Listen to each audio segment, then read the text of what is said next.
Brandon Palmer, my bro. Welcome, good, welcome, dog. welcome, It's bro. good, it's Brandon Palmer, welcome to Reality Team TV, man. Finally got you onto the red chair, I man. know, right? Are you comfortable? How you feeling, man? I'm feeling good. I can sleep in this, dog. Yeah. Like, this is nice and comfortable and everything. I My like guy, this. man. Thank you so much, man. Thank you so much for making time. It's all good. And, I'm sure the people, including me, first and foremost, I'm going to enjoy this conversation, man. Yeah, man. Like, even one of the main first thing from the get-go, I wanted to start off with you and Yeah. saying, over the last few years, like, obviously, as a comedian, yeah, like, I speak about this thing of freedom of speech, right? Yeah. And obviously, like, I speak to a lot of different people about cancel culture. People are too sensitive the way things are going. Yeah. People are too careful. For me, like I always say, like, comedians had that card where it's like you're a comedian, you can go on stage, Say anything. talk your shit because you had that. You get what I'm trying to say? You had that card, and obviously, I just want to find out for you first and foremost, like, over the years as a comedian, like, how do you feel about freedom of speech? Do you personally feel like you can still, go on stage and express yourself as a comedian as before, or yeah, how do you feel? I mean, I know I can express what I really, really want to express because people come in with this entitled approach to comedy now. Just Absolutely, I want you to make me laugh on terms that I'm comfortable with. It's like, well, firstly, you ain't give me no survey. You ain't tell me about your name. I don't know anything about you. I just have life experiences that I'm talking about. And because of these life experiences I'm talking about, it may touch on some topics that are sensitive to some, not sensitive to others. But if I talk about something which is sensitive to someone and they say, actually, I don't appreciate when you said blah, blah, blah, I said, okay, well, I understand you don't appreciate it and I respect you don't appreciate it, but this is my life. Of course. You can't call shot on what I experience and what I want to tell. And the way you see your reality. Right. And also, and there's this quote that I do like, it's like, I'm only responsible for what I say, not what you interpret. I love that already. Thank you. Like people, already gonna shake hand no again, problem, again, man. bro. People can interpret whatever they want from what I say. Yeah. Like I used to do lots and lots of jokes about men and women and stuff. Like I love talking about that stuff. But now, because everybody won't be so super sensitive, I can make a joke about a Tinder swindler joke, and then a woman could come to the show. Actually, I dated a guy who took all of my money. I've been in debt ever since. Yeah. And I say, well, you need to have better penis choosing, lady. Like, you can't bring your beef to me. It's true. So, yeah. Where do you think? Because I'm not on Twitter myself, and at first I thought, nah, people are just like fake reacting, basically making noise on social media for no good reason, or just following the crowd. Yeah. But as time's gone by, you see people. Sometimes you see certain things, and you say to yourself, maybe that person's got a point. Yeah. This and that. But for you, where do you think this overall sensitivity on social media with cancel culture, all of this shit, where do you think has came from all of these years? It came from lazy parents, lazy young parents. So interesting. When I was younger, my parent was an adult. My parent wasn't a teenager or a young adult, was an adult. Yeah. So I was told certain things that an adult would have the wisdom of knowing. Yeah. And one of the biggest things I got told was sticks and stones may break your bones, but words will never hurt you. That's something we were raised on. Big fact. That phrase has been shot in the face with the biggest gun because now words hurt, words scar, words do all these things, and it's just like when I was raised in the generation I was raised in, it was a big emphasis on have respect for yourself and learn how to ignore people. For real. Now it's changed to everyone needs to be nice to everyone and we all deserve hugs and everyone deserves rewards. And what the fuck is that all about, man? It's just, this is what a young parent does because they don't know that they got to actually imbue their child with a level of self-respect, self-understand, and an older, like, remember when grandmothers used to be 60? Mm-hmm. Now grandmothers are what, late 30s? It's just, well, why are grandmothers in their 30s, bro? It don't make no sense. And mothers are, I got 3 kids. You're 24, ma'am. How are you doing this? Like, I'm not shitting on anyone who's got kids, for the record. I'm not. But what I'm saying is there's a certain amount of life experience you get as you get older. Yeah. And now we got so many young parents that are pushing these stupid narratives of everyone should feel good. Yeah. Because you don't know how to tell your kid who got cut from the football team, you suck, son. That's why you got cut. It's like, no, he should put you on and he should put you on the bench and just have you there. No, it's just stop trying to, they're lowering the bar of parenting as opposed to raising it. Raising the bar. So, yeah. Okay. That's my personal opinion. Y'all don't like it. You like, I don't know. But I'm just saying, you can't deny the fact that we become softer as a society as time's gone on. And even this thing as a comedian, one other thing as well, I'm always fascinated to ask this question. Obviously, for me, I try to not I try to, obviously I'm still finding my own Of course. lane or whatever. I try to not ask the same questions as other people. But one question that I always want to ask comedians as well is this question of like, I always hear, because the first time I heard it, I was like, I'm not gonna lie, I was high, I was smoking weed, Okay. I was high, I was thinking, what the fuck did that nigga say? That nigga said he just died on stage. What the fuck? Okay, yeah. I was thinking you died. So, Alright, so the more older I go, let me explain So for dying me, on stage. exactly. So for me, like, have yeah. you? My question to you, like a proper, like direct question: have you ever died on stage? Several times. And for anyone who doesn't know, for a comedian, the meaning of going on stage and dying on stage, could you explain to them what it means? Okay, so when you die on stage is when you've got some jokes in your head that you would think, ha ha ha, this is gonna be funny, and you say the joke. Yeah. That's what you hear. You hear nothing. It's just you, a crowd of people, tension, and a bunch of stares that say, what the fuck did he just say? What is he talking about? That's what it means to die on stage. I have died plenty of times, and I will continue to die because that's how you build good comedy. That's how you build good comedy sets, by having, I'll say a line, and it don't work, and it's like, oh, let me not say that line again. I'll better not say that shit again. There you go. Okay. Or I said this line in front of this type of audience. This won't work with them. Cool. It's like you have to go through that process. Okay. Everyone dies. Not everyone dies on stage. In a sense, like if you're studying for an exam and there's a question you've been getting wrong all damn day. You take another test, you get it wrong, and you've died. Yeah. But the difference is no one's there to see it. If you were studying for something in front of a crowd of people, you die in ridiculous amount of times in front of people. Because it's like you're learning in front of people. That's what comedy is. You learn in real time in front of an audience. Okay. And no other profession has that. Not singing, not opera. You get to practice. You get to test yourselves. I mean, actually, let me tell you about theater. They do have that thing where they don't know how the show's going to go to opening night, so I'll give them that. But in terms of like performances, comedy is just you and a room of people and these things that you think are ha-ha funny. Ha-ha, and you're trying to translate it to other people to try to make them laugh as well. There you go. Ah, okay. Even with comedy, man, you can agree as well. Like, even though obviously you love it, but you can agree. Comedy is one of them. Trying to make people laugh, for me personally, it's one of the hardest thing, like, to do just in general sometimes because... yeah, it's just one of those ones. Like, what made you choose, for you even personally, what made you choose, like, to take this route of being a comedian? I mean, I grew up on a lot of comedy, and I love the thing about laughter is that in the moment of laughter, you forget about your bills, baby mama dramas, university payments. You forget about everything in the moment of laughter. But when you come out of laughter, then life comes back and hits you. Reality hits you. But when you're in a moment of comedy, when you're in a comedy show and just laughing, nothing else exists. Nothing else matters. And I grew up on like Sinbad. I grew up on Eddie Griffin. I grew up on comedy shows like Kenan and Kel. Like that was one of my favorite shows as a kid because two black kids being funny on TV, relatable. I love Warren Soda. Like shit, I'll fuck with these guys. Yeah. So just lots of things I saw. Like I want to generate laughter. But something to what you said, where a lot of people get it twisted. Yeah. They say I want to make someone else laugh. You can't make no one else do nothing. You present something in your head that you think is funny. Yeah. And you present to people, and they'll either respond with laughter, for real, or they won't. And then once you get that down, it becomes a science. For real, man. Because, that sometimes I just like. Obviously, I like a lot of different comedians as well, and even like a quick final question as well. Yeah, what do you think separates? Yeah, obviously America. Obviously, there's a lot of different things. America is bigger compared to the UK, and I'm not even trying to compare them. I'm just trying to have a little. I hear that. Thing. Like. What do you think? Obviously, you lived in the UK for a very long time. Yeah. You've lived in America before. Yeah. Like for a person who's watching this who has never been to America before, but they prefer American, obviously comedians. Yeah. For you personally, what separates like the American rappers to UK rappers? What separates? Music is in my head. Yeah. What separates? You got to say. Even the rappers, but today we're talking about comedy. Let's reload it. Yeah. So for you personally, what separates 57 Diss Rascals? What separates Skepta and A$AP Rocky?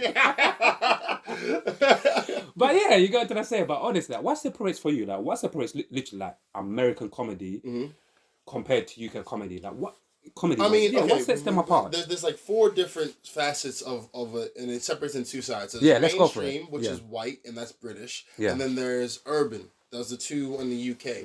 Then you've got, again, another mainstream, which is white crowds in America, and urban, again, in America. But the problem is, in this country, you guys have so many different levels of urban, like the BAME, like the black, black, Asian, I forget, MAME, but like there's so many different ethnicities in the urban scene. Like, let's just stick with black. You got African, you got African Caribbean, you got Black British, you got so many, there's Black Australians, the Aborigines, there's so many black variations, and I just said African. I didn't go into the Nigerian, Ghanaian, Sierra Leone. I didn't go, and then you go Caribbean, Trinidadian, Bayesian. You guys separate the pie into so many small pieces.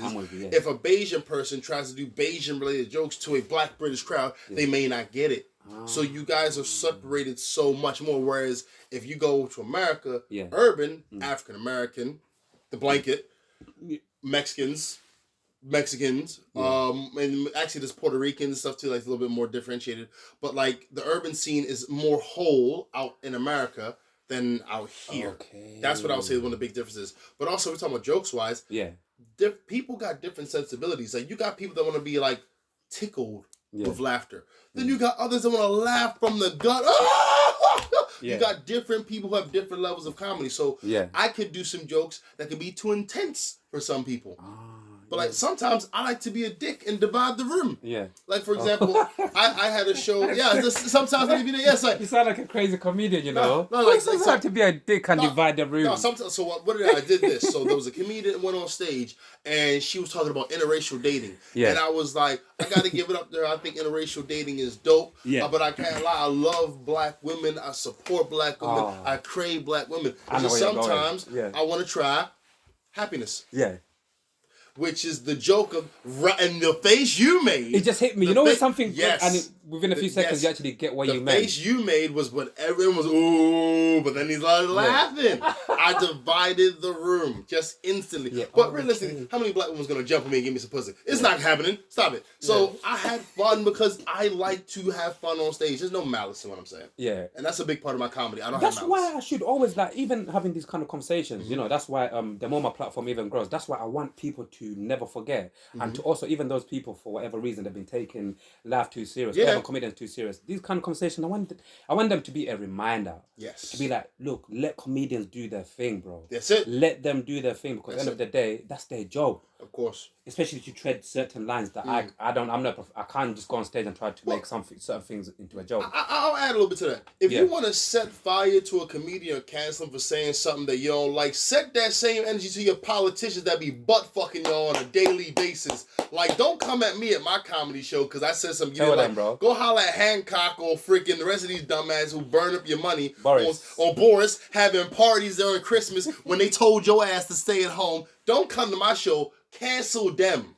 Like I think even some conversations I have with certain people, I feel like, and that's one of the things that the older I get, I realize another thing. Humans fucking love to pick and choose. Yes. You get where I'm coming from? Absolutely. Motherfuckers love to pick and choose, bro. Even with this, I don't even want to go too much into it before we move on quickly. Cool. Even with this war in Ukraine and Russia, what's going on, you can't understand, to never go too much into it. I see so many people like picking and choosing, and there's other things, but people pick and choose what to give their energy to. In the most respectful way, no one should be bombed. Of course. No one should be attacked. No one should have a war thrusted upon them. I would say a lot of people are low-key subconsciously racist. And they don't realize it because it's low-key, it's subconscious. But for everyone who's saying, poor Ukraine this and Ukraine suffering that, and keep in mind, the media is showing you that the Ukraine is suffering. They're not showing you about the African countries that are suffering. They're not showing you about the Asian countries that are suffering. And because that doesn't bother you, they're not showing it. That is your subconscious racism, because you're not paying attention to the fact that you are being entertained with this war. You think that the Ukraine war was the only one happening last week? They got no clue. But the thing is, they don't know, but they don't want to know. The information is out there. It is out there, but people don't want to know. That's the key right there. And again, listen, this isn't malicious. This is factual. There are wars happening around the world. Congo. Have you guys heard of Congo? What's going on in Congo? We could be there all day. Yeah, but because the media is not showing it, people don't see it. They don't think it's there. So that's what I'll say about the Ukraine. Because like you said, it's really sensitive. People want to be all up. But, I mean, you want to take it a low level further. when a class of people who are used to being in charge and used to running shit see people that look like them getting fucking bombed. Yeah. Terrified. Oh shit! I just caught what you just said. Terrified. As well. Terrified. They're used to seeing another type of people getting bombed, and it's okay. That hit my soul. Yeah, I'm just saying. They're used to seeing another type of people being brutalized by the police. It's okay. But when you see a type of people that look like you, you're like, wait, what? Yeah. This can't happen. We've got to send support. We've got. It's just like, all right, cool. Yeah. Like again, I don't want war to happen to nobody, but I can't ignore that. Exactly. Well said. I'm not gonna. You said it perfect. I can't even continue that because you said. You know. Sometimes certain. That's what I love about these conversations. Someone will say something in a certain way that you've never looked at it before, and it will hit you. You're like, shit, I've never thought about and that's it. We don't realize how much the media is in control. But again, I'll leave it there. It's comedy. Make the jokes and be funny. We'll move on from there, man. Even another question as well. When was the last time, like, as a man, like, with this thing as well? When was the last time randomly, like, the last time you cried as a man? Last time I cried, have you ever had the bubble? Obviously, men are allowed to cry too. Yeah, of course. Yeah. Men are allowed to cry. Listen, course, men cry, men express emotion. The fact that people think they don't is just some old bullshit, but we can talk about that later. Yeah. I was on the verge of crying, like, to the point, because I was watching this show I watched when I was a kid. Yeah. It's about Ralph, this little mouse that talks to this lonely-ass kid, and he ain't got no friends, and the kid gets really sick. Sounds like a good movie. Oh, dude, it's a dope-ass movie. I fucking love it. But for some reason, I'm watching it, and I'm feeling in my chest, like, why am I empathizing so much with this situation? And like legit, just wow. I'm like, I'm not blubbering, but like something in it's resonating on an emotional level. And I'm like, all right, okay, I feel this. This is fucking deep. And that's a movie you used to watch when in your. When I was a kid, yeah. I had it on video. I had it on video VHS for y'all who don't know. Had it on videotape. Love it, man. And to you, what does me versus me mean to you? So he's referring to my status on Instagram, me versus me. Yeah. I used to think it was other individuals that were holding me back. I used to thought sometimes it was family that was holding me back. I used to think maybe it was the man, the white power system holding me back. Yeah. And I realized all that's an illusion. The only thing that can ultimately hold me back from achieving anything in life is myself. It's my inability to push that little step farther. It's my inability to think myself out of a situation because I'm too busy focusing on the problem as opposed to a solution. Yeah. It's always been me. Accountability has been my biggest ally from the late 20s to my 30s now, because without accountability, I can't see what's really the problem, because blaming everyone else is great because it means you don't have to do shit. It's your fault. It's their fault. That's it. You keep blaming everyone else. It's great because it's never your fault. You don't have to take action. But the moment you say, well, I'm the fucking cause of all of my goddamn problems. I need to change. That's when the work has to get put in, which scares the fuck out of people. Because with work comes failure. And people don't like failure because they think it means they're inadequate. Not understanding failure is how you learn. Yeah. You gotta fail to learn. You don't fucking learn unless you fail. If children, babies, had the mentality of freaking adults, they would never walk. Because they fall a few times. Fuck it. I was on the ground. I'm not doing this. So I tried to stand up. How many times a baby falls over, bro, trying to learn to walk? Yeah. It's ridiculous. But they keep going, and they keep at it, and they keep persevering. And they get there, and then they're on 2 feet. And eventually they get there. There you go. So me versus me literally means I am my biggest enemy. I'm my biggest ally. I need to choose what side I'm on for myself. Yeah. I love it, man. And going back to comedy, yeah. Honestly, like, let's even dive in even a bit more into comedy. Like, in terms of, like, obviously for this year, moving forward, onwards and that, we're gonna go back a little bit back into a journey. But moving forward, like this year and moving forward, like, what plans have you got for your comedy? Like, what are you really, really looking to get out of your comedy career? Like, I mean, what are you trying to say? I want to make a career out of it in terms of making money and supporting myself and whatnot. But I do want to produce things that have never been seen comedically. I want to be able to produce things that inspire dudes that were in situations when I was younger, young black men. I love that. I want to inspire those dudes because there's so much potential in young black men, but we shit on it. Yeah. Like, all right, I've not sold drugs, and if you listening, I've never sold drugs. I ain't been to jail. I've not been in a gang. Those are three big ass things for a young black man. You know how easy it is to sell drugs, join a gang. Even shake my for that. By the way, I don't know if you see it. I love shaking people's hands. No, it's all good. It's all good. I got like three so far. I got four so far. Let's keep count. But yeah, like because it's people just understate how much pressure it is being young, black. Like, listen.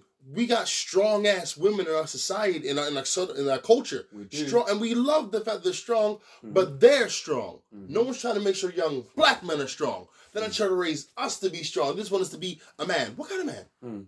Weak man, strong man, faint man. What kind of man are they trying to raise? Right. So that's one of my biggest things. I would love my comedy and my entertainment to inspire young men to ask questions, be more open with themselves as well as their families, because sometimes your mom pisses you off to the point where you don't know what to do. You get angry and stuff, and what do? You just get mad at him. No, bro, go express yourself. Drop a mixtape. Write a poem. Do something. But learn to get it out of you, because we internalize so much from a young age. It's damaging. So I want my comedy to inspire dudes to just let the bullshit go and aspire to be better than yourself.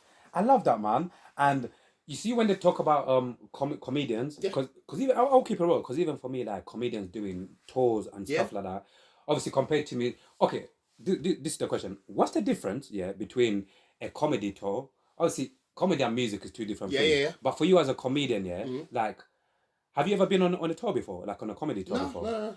And speak for anyone maybe who might even be in another country. And who doesn't read, for any comedian who might be watching this, and they don't really know how the UK comedy circuit works when you're doing your grind. Like, how does that work? Is this different levels?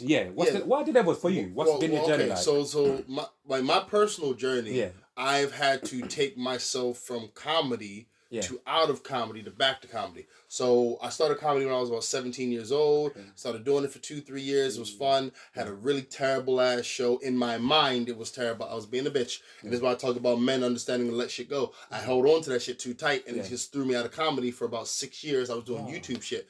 And after that, I was like, no, I really want to get back on stage, because I was still seeing comedy shows. Like, I want to do, so I jumped back in it. And then I started hitting it hard, like writing and going places, taking myself places. Tours, ideally, you go with a group of individuals on a tour bus, and you go from place to place to place. But because things have been so whittled down financially, it's not a tour bus. You take your ass to Birmingham, you take your ass to Manchester, and this is the tour. The tour is you taking your ass to these different cities so people can see you. Where it should be, a tour bus is bringing you to different cities and something like that. But, people ain't hawking out money for shit like that anymore. But with comedy and the progression, it's definitely you putting yourself out there. But it's also what vein, because I don't want to be a TikTok comedian. I don't want to be an Instagram comedian. You want to be like a proper comedian. Yeah, right? I want to be able to make nothing wrong with this TikTok. You guys have fun on TikTok. I mean, listen, your 15 seconds is adorable. It's like 3 minutes now. But like when you're doing such short bursts of comedy, it's great on the screen. But what if someone pays to see you? They want to see an hour show. You got an hour of 15-second sketches? Do you? If so, do your thing. If not, it's actually true. You maybe you don't want to do that. But so with my comedy progression and comedy journey, it's definitely more about going to different places in London, out of the country, just going as far as I can and just shooting the jokes. And for you as somebody who obviously you came from America, to obviously London, how do you consciously do certain things to try to still obviously like connect with comedians back home as well, back in the US as well, or like how do you? Well, I started comedy when I came out to London because, like, be honest, having an American accent in London, it's a big ass confidence boost because everyone thinks you're cool just because of how you sound, shallow as shit. But I loved it; it was dope. So like because I always loved comedy, but I never had the balls to do it in America because I just sound like everyone else. I thought what made me special. Come out here, you sound amazing. Is that specialness I hear? Yes, it is. So I started doing it. But that's actually mad because I swear I get it. I hear the same things when certain people come from the UK and they go to America and they say, bro, US people love the UK accent. Oh, man. Listen, any young man that goes to America from the UK, bring like a suitcase full of condoms. You're going to need that because they're going to just throw it at you. Throw it at you. But, I mean, there's no American comedians I can say that I've kept in touch with because I didn't know them there when I was there. And to you right now, just even in general, like, how are your thoughts worldwide? Like, how do you think the comedy just in general? Do you think comedy is in a good place in general around the world? Comedy's in a crappy place because what are your thoughts on comedy? Comedy's in a crappy place because under the microscope of individuals who don't like comedy. If you like comedy, you like all forms of comedy. If you like humanity, you like all humans. You can't say, I love humanity, but fuck Mexicans. That doesn't make sense. If you say you love comedy, you've got to love everyone's take on comedy. You can't pick and choose, say, well, what they said was offensive to me. Yeah. Are you offended by motherfucking Nigerians who eat jollof rice? Are you offended by Jamaicans that eat motherfucking jerk chicken? No, you can't pick and choose your offense. If you like comedy, you love all of comedy. If you love humanity, you love all of humanity. I love it. But because people are now coming into comedy as audience members with expectations, well, this person better not offend me because I feel like I could be offended. It's like they're waiting to be made upset. Okay. And also, why are you going to see a comedian when you haven't done the due diligence on what they talk about? It's actually, that's don't come to my show if you don't know what I'm talking about because you're going to be upset. Yeah. I'm going to say shit that may piss him off. Yeah. Because I like to talk about any and everything. And that's the way it should be, like we said at the beginning. Yeah. Like, you're a comedian. You should have that card. That's it. You got what I'm saying? And let's even go off topic a little bit, yeah? Go for it. If you could live forever, or if you had the opportunity to live up to a certain age that you like yourself, what age would you live up to and why? Okay, I have that question. Would my body get older as time went on, or would I have would I have this body still? You still have that body. Dope. I want to be 437. 437. Yes. Why that specific number? Well, I don't think I'd get bored of immortality for the first 150 years. I think I'd be having a lot of fun just being young and all the rest of that. But I feel like after about 200 years, I'm like, well, maybe I want to settle down and have some kids or whatever. But then, remember, I'm immortal for the next 237 years. So I can't just be popping out kids left and right and I'm not getting older because that'd be weird. But but I would like to see society how it progresses. I would like to remind my family tree because I would love to see my family tree and guide them to be better than I was, to do more than I have, like all that shit. Yeah. And I also like the fact that I'm gonna guess you're late 20s? Me? No. 30s? Yeah, 30s, yeah. Good. You remember a time without the internet. Of course. I remember a time without the internet. Yeah. But there are people today that can't even fathom not living without the internet. It's crazy, right? Right? Like, we had to write letters. Fucking email who? Right? Dear Frank, I felt shit. Scratch that. Felt you were being mean. Oh shit, I got to spell it wrong. I got to spell that shit again. How do you spell that word? Dictionary. Poof. Let me look up how to spell that word. And then after that, highlight the word. Highlight the word. And after that, where's your envelope? Because you got to send it. Get your envelope. Put an envelope. Write the address down. And then take your ass to the post office. Yeah. Did you get stamps? What you mean stamps? Buy the stamp. Put it in and then send it. And then you got to wait for about 5-7 days for them to get the letter, read the letter, send it back to you. Dear Brandon, fuck what you felt. It's just like that. We had to wait. We definitely had to wait because even back in those days, we never had next day delivery, did we? No. The only thing I think we had is that golden stamp, and even that would take a few days. There you go. We had to wait. We were made to wait. Patience has been almost annihilated. Listen, I love the fact that I can order from Amazon and have it tomorrow, but it's really obscene. Why do I need to have something tomorrow? What's the urgency of that? Yeah, everyone has that power. It's got people's patience like this, and the phone. You can look at anything you want in the palm of your hand right now. He's delivered. You want, dude. Okay, listen. I love us as human beings, but we are on the verge of destruction. When McDonald's started to deliver food, it was that's the only walking to McDonald's was the only exercise these fat people had to do something. Now you take that away from them too? I'm not gonna lie. That's crazy, man. I'm trying to not use delivery, but it's one of those things where it's like, oh yeah, some days it gets you, and said to yourself, you know what? But because I know the food's bad, I'll go to McDonald's or KFC and I'll be like, well, I'm saving myself a delivery fee. And I'm walking. Yeah. This is how I balance it out. But also, I like to go to the gym. After this, I'm going to go to the gym. Because I want to keep the body moving. Because I'm getting older. I know black don't crack, but the knees crack like a motherfucker. I know, man. Especially when you hit like the... I don't have in the 30s. Stamina just said... Bye. Stamina is left. I'm dealing with that because I'm early 30s. I'm 31. And congratulations. I'm dealing with that. I feel like sometimes I'm going through a midlife crisis. I feel like I'm in my 40s. And I'm thinking, what the hell? Yeah. That's why even when certain people even say, 30s, you're still pretty young. Me, I think to myself, I feel mentally fucking old. Yeah, see, because you're a black man. Yeah. All the stress and shit, you're technically like 75, but compared to all the rest of the people who are out here, like, with the stress that we deal with, the aggro we deal with, and the fact that we can't really vent it without seeming like bitches, it's just like, we were older on the inside just due to all the stress that we've been giving ourselves. My God, yeah. So, yeah, man.